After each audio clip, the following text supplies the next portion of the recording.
নমস্কার। প্রথমে কিছু ডাউনলোডেড মেসেজ আপনাদের সঙ্গে শেয়ার করব। ফার্স্ট হচ্ছে, কিছু লোক আপনাদের ওপর প্রচণ্ড রেগে রয়েছে, মানে আপনাদের দেখলেই যেন তাদের গা হাত পা জ্বলে যায়, এরকম একটা ব্যাপার। সেকেন্ড হচ্ছে, যদিও এই মেসেজগুলো না টোটাল ইন্টারলিঙ্ক, টোটালটা মিলে একটা জায়গা দাঁড়ায়।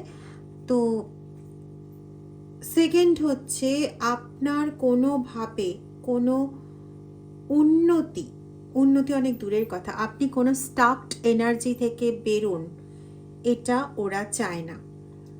থার্ড, আপনার সঙ্গে ওই পরিবারের কেউ অতিরিক্ত কথা বলুক বা অতিরিক্ত আপনাকে আপন করুক, কোট আনকোট অতিরিক্ত, এর মধ্যে একটা ব্যাপার আছে। কেউ আপনাকে অতিরিক্ত আপন করুক, এটা এরা চায় না।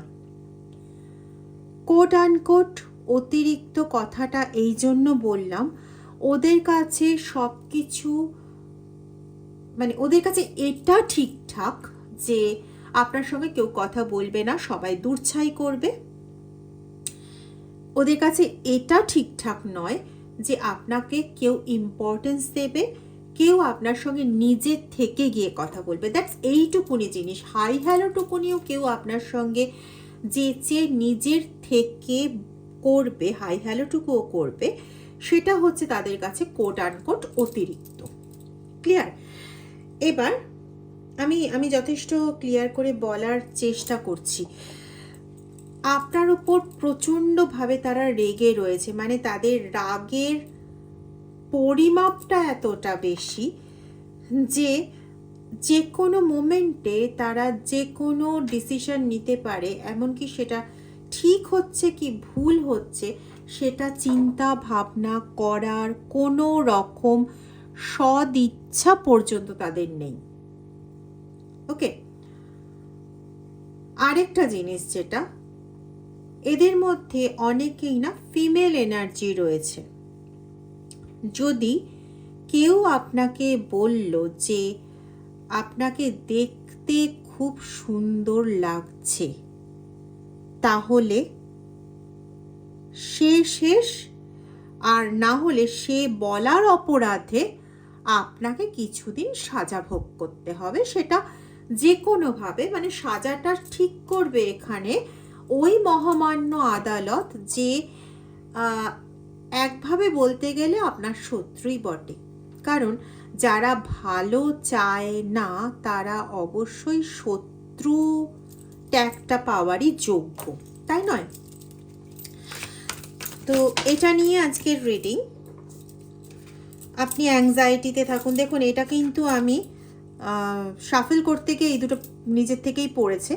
আপনি অ্যাংজাইটিতে থাকুন এবং আপনি বিভিন্ন রকম সিগন্যালস লাভ করুন, মানে কেউ আপনাকে ভালো কথা বলছে তো সেই পরক্ষণে আপনাকে খারাপ কথা, কটু কথা বলবে, আপনি মানে একটা ভ্যাবাচাকা কন্ডিশনে পড়ে যাবেন। আরে একটু আগে তো এই ভালোভাবে কথা বলছিল, আবার এই খারাপভাবে কথা বলছে। তো এই রকম একটা দোটানার মধ্যে আপনাকে সব সময়ের জন্য রাখতে চাওয়া হয়। এবং এমন নয় কিন্তু যে এই যে মহিলা, এই যে ফিমেল এনার্জির কথা আমি বলছি, ইনি যে একা তা কিন্তু নয়, একটা গ্রুপ আছে এখানে। আমি খুব বেশি যেটা পাচ্ছি, যদি 4-5 জনের গ্রুপ হয় বা 3 জনের গ্রুপ হয়, এখানে না ইভেন মানে জোর সংখ্যক মেম্বার নেই। এখানে হয় 3, নালে 5, 7 এরকম মেম্বার, এটা আমি পাচ্ছি।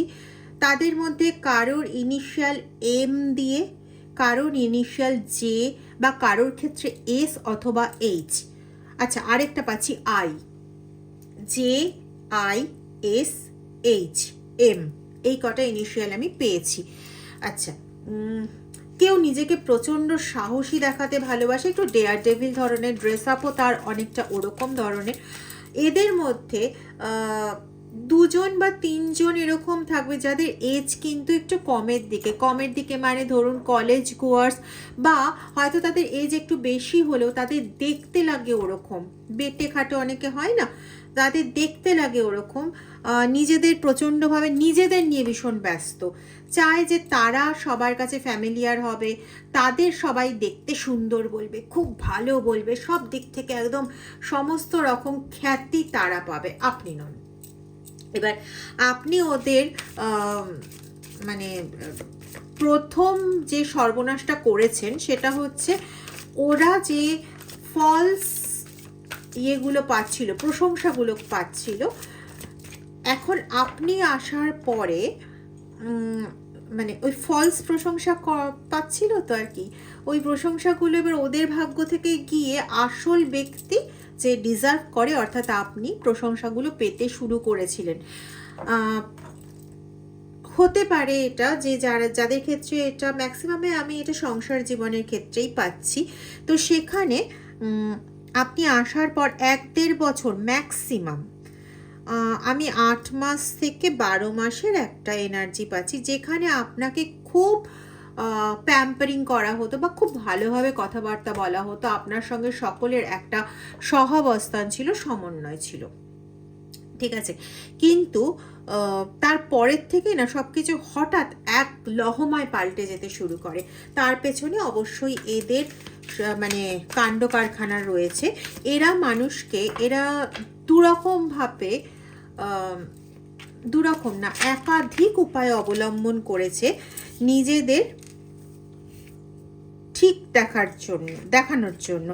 একটা হচ্ছে যে ভালো কথাগুলোর আপনি যোগ্য এবং সেই সময় আপনি যে সম্মানটা সকলের কাছ থেকে লাভ করছিলেন সেই সম্মানটাকে সব মানে পুরোপুরিভাবে জ্বালিয়ে পুড়িয়ে দেওয়ার জন্য একটা দান সে চালে। সেখানে হচ্ছে নিজে কতটা পারফেক্ট সেটা দেখায় এবং আপনার সব কাজে ভুল ধরার চেষ্টা করে, আর সেটা কানে ফুসমন্তটা দিয়ে। ধরুন তার মাকে বোঝাচ্ছে আরে বৌদি তো এই ভুলগুলো করছে, বা আরে ছোট তো কাজ মা ঠিক মতো করতেই পারছে না, ছোট এটা জানে না ওটা জানে না, ওকে একটু শেখান, এমনভাবে কথাগুলো বলা, বা তুমি একটু শেখাও, এমনভাবে কথাগুলো বলা যাতে আমি কিছু বললামও না, মানে সাপও মরলো লাঠিও ভাঙলো না, এরকম একটা ব্যাপার। মানে সে নিজের মুখে বললেও না যে আমি একদম ছোটকে দেখতে পাচ্ছি না, দু চোখে দেখতে পাচ্ছি না, কিন্তু কাজটাও হয়ে গেল যে ছোট খেদানি খেলো। এখানে আমি ছোট বলছি বলে এটার মানে এটাই নয় যে সব সময় আপনার বড় যা বা মেজো যা এরাই করছে। এখানে কিন্তু অন্য ভাইয়ের বউ হতে পারে, বা আপনার ননদ হতে পারে, বা আপনার নিজের বোন হতে পারে, বা ভাইস ভার্সা ওদিক থেকে যদি বলা হয় তো শ্যালক হতে পারে, বা আপনার নিজের দাদা হতে পারে। ছোটবেলার থেকেই আপনার সঙ্গে এরকম একটা রেষারেষিতে সবসময় চলে এসেছে, এবং সে চায় যে খুব তাড়াতাড়ি এমন একটা জায়গা অর্জন করতে যেখানে আপনার নামও নিশান থাকবে না, এবং সেই অল ইন অল হবে, যা কিছু প্রয়োজন সমস্ত কিছু প্রয়োজনের জন্য তাকে ডাকা হবে, আপনাকে নয়। আর আপনি চেয়েছেন সব সময় যে সংসারে যা কিছু সমস্যা ক্রিয়েট হচ্ছে সেই সমস্যাগুলোকে কিভাবে ফিক্স করা যায়, কিভাবে সমস্যাগুলোকে সলভ করা যায় যাতে বাবা মা কষ্ট পাবে না, বা বাড়ি প্রত্যেকটা মানুষ শান্তিতে থাকবে। আপনি এটা জানেন যে আপনার দাদা বা আপনার ভাই বা আপনার শালা বা আপনার পার্টনারের ভাই বোন বা আপনার ভাই বোন বা আপনার দাদা বৌদি যাই বলুন না কেন, এরা এমন কিছু একটা করছে। কারো কারো ক্ষেত্রে অবশ্য তার নিজের বাবা মা আছে, সেটা যে কোনো হতে পারে, মানে মেল পার্টনার আর ফিমেল পার্টনার, যে কোনো কারোর ক্ষেত্রে আপনারা জানেন যে এনারা এগুলো করছে, কিন্তু আপনারা এটাই আশা করেছেন যে একদিন সমস্ত কিছু ঠিক হয়ে যাবে। এখনো চেনে না, জানে না, বোঝে না, তাই করছে, বোকার মতন কাজ করছে, ঠিক হয়ে যাবে। কিন্তু দেখুন, এটা আমি বলছি না, এটা কার্ড বলছে, মহাদেবেরই বের করে দেওয়া, যেখানে কি বলছে, হার্ড টু গেট। আপনি প্রত্যেকটা বার যেগুলো ভেবেছেন সেটা আপনার ভাবনা, আপনি নিজেও জানেন যে এই ভাবনা আপনার কাছে বারবার স্বপ্ন হয়েই থেকে গেছে। এটা কখনোই আপনার সেই জায়গাটা পায়নি যে জায়গাটা আপনি তৈরি করতে চেয়েছিলেন।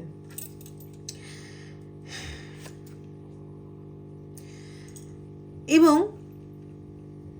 প্রথম থেকে শুরু করে যদি আফটার ম্যারিড লাইফ হয়, তো ম্যারেজের পর থেকে শুরু করে আজ অবধি, বা কারো কারো ক্ষেত্রে পাচ্ছি একদম ছোটবেলার থেকে এমন একটা জীবনের মধ্যে দিয়ে চলছেন যেখানে ভালো কিছু ঘটাটা একটা হচ্ছে ইম্পসিবল ব্যাপার, এবং কখনো যদি দৈবক্রমে ভালো কিছু ঘটে যায় তো সেটা হচ্ছে ওই আকাশে বৃষ্টির পর যেমন রামধনু ওঠে, যেটা খুব একটা বেশি দেখা যায় না, কিন্তু দেখা গেলে অতি পবিত্র জিনিস, অতি ভালো লাগে মনে, সবার মন আনন্দিত হয়ে ওঠে। তো আপনার সাথে ভালো কিছু হওয়াটা হচ্ছে ওই রকম রামধনুর মতন ব্যাপার, ঠিক আছে? এবং জীবনটা যেভাবে কাটে সেটা হচ্ছে প্রচণ্ড কনফিউশনের মধ্যে আপনার জীবনটা কাটে।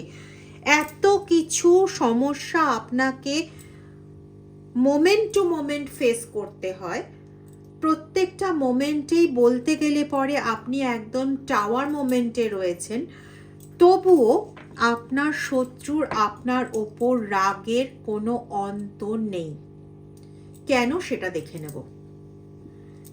দেখুন, ইনি যেভাবে আপনাকে ক্ষতিগ্রস্ত করার চেষ্টা করেছেন সেটা তো করেছেন বিভিন্ন মানুষের সঙ্গে সালিশি করে ঘটনা, কিন্তু তার সঙ্গে সে বাইরে গিয়ে যে কাজগুলো আপনার এগেনস্টে ঘটানোর চেষ্টা করেছে সেগুলোতে না যেভাবে সাকসেসফুল হতে চাইছে, আমি এই ডেক দিয়ে প্রচুরবার রিডিং করেছি, তো এটা আপনাদের কাছে সবটাই জানা চেনা। তো এরা যে ব্ল্যাক ম্যাজিক অ্যাক্টিভিটি আপনার উপর করেছে, যে পারপাসে করেছে, সবচেয়ে বেশি ইম্পর্টেন্ট হচ্ছে এটা, যে পারপাসে করেছে।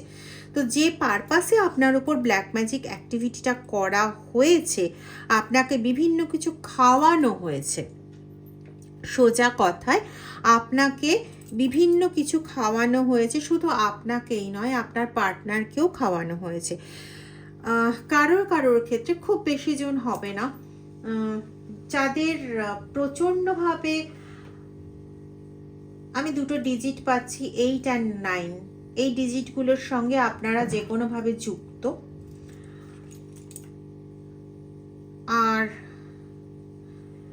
আপনাদের ক্ষেত্রে যাতে বিবাহিত জীবনে পরবর্তী কেউ না আসে, অর্থাৎ সন্তান আসার ক্ষেত্রে যথেষ্ট পরিমাণে বাধা প্রদান করা হয়েছে। আপনারাই বলতে পারবেন যে কাদের ক্ষেত্রে এই কাজটা হয়েছে, এবং যাদের ক্ষেত্রে এত বাধা প্রদান করা সত্ত্বেও সন্তান এসেছে, তো ভগবানের চরম আশীর্বাদ ছাড়া আর কিছু নয় সেটা। এবং এই যে আপনার সন্তান আসা ওদের এতটাই রাগের কারণ, যেটা আপনি অন্তত স্বপ্নেও আন্দাজ করতে পারবেন না। ওরা আপনার দিকে তাকাতে পর্যন্ত এখন আর একদম পছন্দ করে না, এবং তারপরের থেকে আজ অব্দি একটা দিনও বোধহয় বাদ যায়নি যেখানে ওরা কোনো রকম তন্ত্র বা চালান ক্রিয়ার অ্যাক্টিভিটি করেনি। বিশেষ করে প্রতিটা অমাবস্যা নবমী তিথি ওরা প্রচণ্ডভাবে ইউজ করেছে নিজেদের কাজের জন্য, বাট এখন কিন্তু তাদের জন্য জাজমেন্টের ডেজ চলে এসেছে, এবং এই জায়গাটাতে না ওরা আরও বেশি আপনার উপর ক্ষেপে যাচ্ছে। কেন? আগে যখন কোনো কাজ করতো সেটার অন্তত কিছুদিন স্থায়িত্ব হতো, হ্যাঁ পুরো স্থায়িত্ব হতো না, হওয়ার ছিলও না, কিন্তু কিছুদিন অন্তত স্থায়িত্ব পেত, তাতে অ্যাটলিস্ট একটু নিঃশ্বাস ফেলার সময় পেত। কিন্তু জবের থেকে জাজমেন্ট ডেজ প্রায় আগত, মানে যবে আপনারা এই রিডিংটা দেখছেন, বাই দ্য ওয়ে রিডিংটা কিন্তু টাইমলেস, রিডিংটা জেন্ডার স্পেসিফিক নয়, রিডিংটা সমস্ত ধরনের মানুষের জন্য, ঠিক আছে? আচ্ছা, যবে আপনার কাছে রিডিংটা আসছে, আপনার সামনে এসেছে, তার 3 মাস আগের থেকে 3 মাস 3 মাস না, 3 মাসের একটু বেশি, 3 মাস 19 দিন মতন একটা আসছে। হ্যাঁ মানে 43 দিন এরকম একটা আসছে, 43, 39, 39, 43, 41 এরকম দিন। তো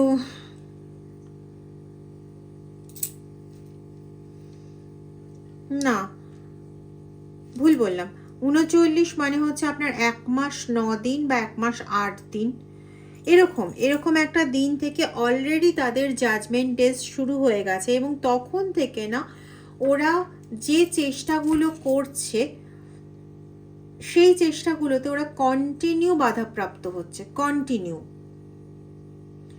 এবং ওরা এখন যেটা করছে, প্রত্যেক শনিবার অথবা প্রত্যেক মঙ্গলবার ওরা কোনো মন্দিরে যাওয়ার নাম করে বেরোচ্ছে এবং সেখান থেকে একটা করে কাগজে কিছু নিয়ে আসছে, নিয়ে এসে আপনার ঘরের দরজার পাশে অথবা আপনার খাবারের সঙ্গে মিশিয়ে দেওয়া অথবা আপনার বিছানার নিচে, মানে যেটার সঙ্গে আপনার অন্তত কোনোভাবে টাচ হবে বা কোনোভাবে ওটা আপনার বডির ভেতর গেলে তো আরোই ভালো, এরকম কিছু করছে যেটা হয়তো আপনি সেভাবে বুঝে উঠতে পারছেন না। দেখুন, বলেছিলাম না আপনার বাচ্চা আসার ক্ষেত্রে বা পরবর্তী বংশ মানে পরবর্তী প্রজন্ম আসার ক্ষেত্রে এরা প্রচুর বড় বাধা হয়ে দাঁড়িয়েছিল বা বাধা হয়ে দাঁড়িয়ে আছে। এবং মানে বেশ কিছু জনের ক্ষেত্রে আপনার ইনলজ হাউসের থেকে যাতে সরে যান আপনি, আপনার পার্টনারের সঙ্গে যাতে আলাদা হয়ে যান, হার্ট অ্যান্ড সোল সেই চেষ্টাটা কিন্তু করে চলেছে, হার্ট অ্যান্ড সোল সেই চেষ্টা করে চলেছে। এবং এই যে চেষ্টা করছে এতবার করে এবং সেটাতে যে তারা এত বিফল হচ্ছে, তারা যে চেষ্টা করছে এবং চেষ্টা করেও যে তারা বিফল হচ্ছে, আপনাকে পুরোপুরি ধরাশায়ী করে দেওয়ার সমস্ত রকম চেষ্টা কিন্তু এরা করে ফেলেছে, সমস্ত রকম চেষ্টা, পুরো ধরাশায়ী করে ফেলার সমস্ত রকম চেষ্টা এরা করে ফেলেছে। তবুও না ওরা এই চেষ্টাটা করেও লাভবান হতে পারছে না, এই চেষ্টাটা ওরা করেও কোনোভাবেই লাভবান হতে পারছে না। হয়তো 2 দিন আপনি অসুস্থ থাকছেন, হয়তো কয়েকদিন আপনার প্রচণ্ড জ্বর ভাব হলো, কিন্তু আবার টেম্পারেচার আসে না, বডি পায়ের নিচে একটা ব্যথা হয়, গোড়ালির ওখানে একটা ব্যথা হয়। হ্যাঁ, গোড়ালির ওখানে ব্যথা অতিরিক্ত হাঁটাহাঁটির ফলে হতে পারে, এখন ঠান্ডার সময় এমনিও হতে পারে, কিন্তু এরকম না সব সময় সারা বছর একইভাবে থাকে, সে আপনি হাঁটাচলা করুন না করুন। ডাইজেশনের ক্ষেত্রে, হজমের ক্ষেত্রে অসম্ভব বেশি রকমের সমস্যা। আপনি নিজেও জানেন যে আপনি এত টেনশন কখনোই করেন না, তবুও আপনি বুঝতে পারছেন যে এই টেনশনটা না আমার নিজস্ব টেনশন না, কিন্তু আপনার টেনশনটা হয়ে যাচ্ছে। তো এই রকম ধরনের কিছু অ্যাক্টিভিটি, কিছু ক্রিয়া 10 দিক থেকে প্রহার করা যেটা বোঝায়, তো সেই রকম ধরনের অ্যাক্টিভিটি আপনার ওপর করা হয়েছে, আপনার সন্তানের ওপরও করা হয়, যার জন্য অনেক বেশি ঝামেলা অ্যারাইজ করে আপনার এবং আপনার সন্তানের মধ্যে বা আপনার পার্টনারের সঙ্গে আপনার সন্তানের মধ্যে। কিন্তু ওদের কাছে না এগুলোই উপায়। পুরোপুরি আপনাদের যে মেটেরিয়ালিস্টিক জগৎ, পুরো যে আপনার সংসার, সেটাকে নিজেদের হাতে কুক্ষিগত করতে চায় আপনার শত্রু, এবং সেটা পারছে না বলে তার কিন্তু এত সমস্যা, পারছে না বলে সমস্যা। পারলে পরে কিন্তু সে হয়তো কিছুদিন চুপ করে যেত, তার এত রাগ আপনার ওপর, প্রচণ্ড রাগে ফেটে যাচ্ছে, বুঝতেও পারছে না যে এটা করতে গিয়ে তার কত টাকা নষ্ট করে ফেলছে। কারণ দেখুন, কেউ তো আর এমনি কাজ করবে না, বিনিময় কিছু না কিছু তাদের লাগে, তাই না? তো নিজে দেনাতে পড়ে যাচ্ছে, তাও কিছু না, যে কোনোভাবে হোক না কেন আপনাকে ধ্বংস করতে হবে। মানে আপনাকে মেরে ফেলতে পারলে, জগৎ থেকে বাদ দিয়ে দিতে পারলে খুব ভালো হয়, কিন্তু না, কিন্তু এরকম মারা চায় না, এরকম মৃত্যু দিতে আপনাকে চায় না। এ যেটা চায় যে আপনিও থাকবেন এবং এ সর্বোত্তম হয়ে আগে থাকবে, আপনি ওর অঙ্গুলি হেলনে চলবেন, মানে ও আপনাকে যেরমভাবে চালাবে আপনি সেইভাবে চলবেন, এইটা চায়। আপনি মানে আপনি বেঁচে থাকবেন কিন্তু মরার মতন বেঁচে থাকবেন। আমি খুব হয়তো শুনতে খুব বাজে লাগছে, আমাকে ক্ষমা করবেন এই জন্য, কিন্তু এই রকম ধরনের দৃষ্টিভঙ্গি তার, এইটা চায় সে। আর এইটা এখনো পর্যন্ত অর্জন করে উঠতে পারছে না বলে আপনার উপর এত রাগ, এত হিংসা, এত জ্বালা তার। আপনি কিছু না কিছু করেই ফেলছেন, আপনাকে শুয়ে রাখতে চাইছে, আপনি কয়েকদিন পরে উঠে পড়ছেন, আপনাকে চাইছে যে আপনি ঠাকুর ঘরে যাবেন না, আপনি ঠাকুর ঘরে চলে যাচ্ছেন, যখন ঠাকুর ঘরে যেতে পারছেন না আপনি বিছানায় বসেই নাম করে যাচ্ছেন তার। তাহলে রাগ বাড়বে না? এবং এইভাবে সে আপনাকে বারবার আটকে দিতে চাইছে। তার লক্ষ্যটাই এটা যে আপনি তার অঙ্গুলি হেলনে চলবেন।